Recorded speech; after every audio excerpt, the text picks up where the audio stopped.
भारत के पश्चिमी तट पर स्थित बंदरगाह को एनसीईआरटी के अनुसार गहराई से समझेंगे। पश्चिमी तट पर स्थित बंदरगाह, ठीक है, ये पश्चिमी तट है, भारत का पश्चिमी तट है जो कि गुजरात से केरल तक फैला हुआ है। ठीक है, गुजरात, महाराष्ट्र, गोवा, कर्नाटक और केरल, यह है पूर्वी तट, जो कि हम लोग इसको अगली वीडियो में पढ़ेंगे। पहले पश्चिमी तट को समझते हैं। एनसीईआरटी में भारत के पश्चिमी घाट को 3 भागों में बांटा गया है एनसीईआरटी के अनुसार। ये है कच्छ तट,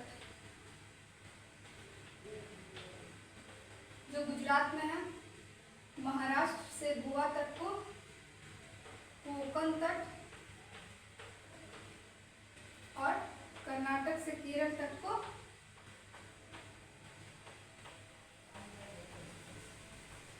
मालाबार तट, कर्नाटक से केरल तट को मालाबार तट कहा गया है।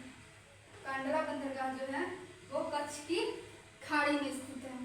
पश्चिमी तट को 3 भागों में बांटा गया है, कच्छ तट, कोंकण तट और मालाबार तट। ठीक है, इसकी लंबाई जो है लगभग 1500 किलोमीटर है, ये लगभग में है। ठीक है, गुजरात से केरल की जो लंबाई है पश्चिमी तट की वो है लगभग 1500 किलोमीटर। ठीक है, मैंने यहाँ पे सभी बंदरगाहों को लिखा है जो पश्चिमी तट पर स्थित है।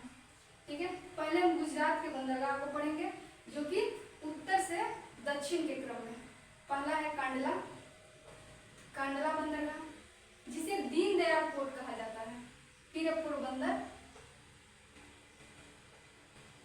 इसका वेरावल,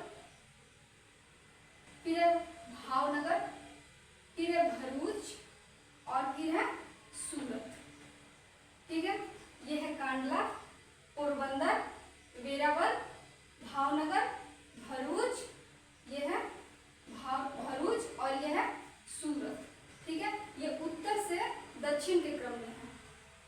ठीक है, पहले हम कांडला को पढ़ते हैं।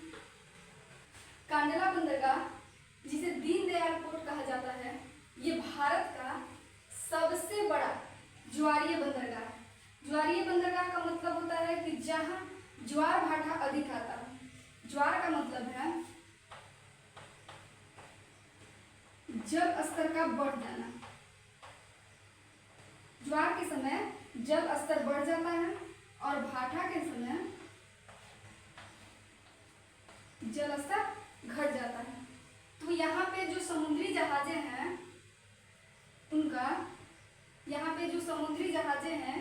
उनका समय जो है वो ज्वार के समय के अनुसार तय किया गया है। जब ज्वार आता है तो जहाजें जल स्तर बढ़ जाता है और जहाजें आसानी से बंदरगाह तक पहुंच जाती हैं। ठीक है, तो ये कांडला बंदरगाह है जिसको कराची बंदरगाह के विकल्प के रूप में बनाया गया है। ठीक है, इसके बाद हम पोरबंदर को पढ़ते हैं। यहाँ है पोरबंदर, जिसे महात्मा गांधी का जन्म स्थान भी कहा जाता है। वेरावल यहाँ है गुजरात में। ठीक है, जो वेरावल जो है ये मत्स्य व्यापार के लिए जाना जाता है। ठीक है, भावनगर है गुजरात में। भरूच जो है यहाँ पर है और ये भरूच नर्मदा नदी के मुहाने पर स्थित है। ठीक है, सूरत यहाँ है और ये ताप्ती नदी के मुहाने पर स्थित है। ठीक है, हमने गुजरात के बंदरगाह को उत्तर से दक्षिण के क्रम में देखा। ठीक है, अब हम देखते हैं महाराष्ट्र के बंदरगाह को। पहला है मुंबई, दूसरा है जवाहरलाल नेहरू पोर्ट जिसको नावा सेवा भी कहा जाता है, और तीसरा है रत्नागिरी, उत्तर से दक्षिण की ओर। मुंबई, जवाहरलाल नेहरू पोर्ट और रत्नागिरी। ठीक है, मुंबई बंदरगाह जो है भारत का सबसे बड़ा प्राकृतिक बंदरगाह कहा जाता है। इसको भारत का सबसे बड़ा प्राकृतिक बंदरगाह मुंबई बंदरगाह को कहा जाता है।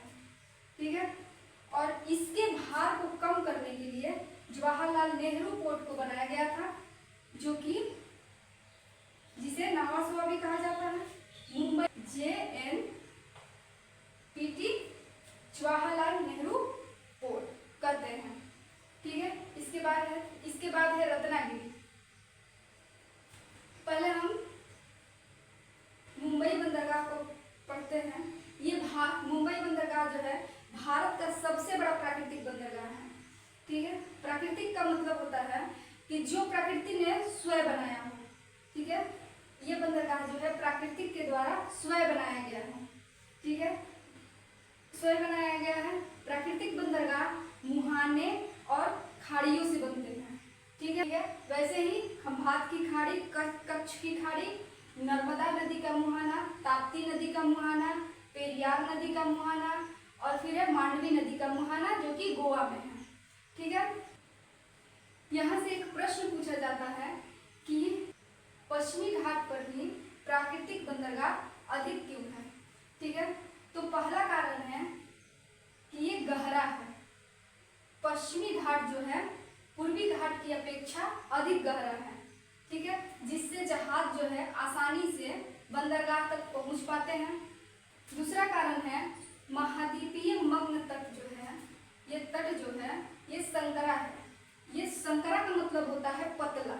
ठीक है, थोड़ी ही दूर पर जाने पर समुद्र गहरा हो जाता है।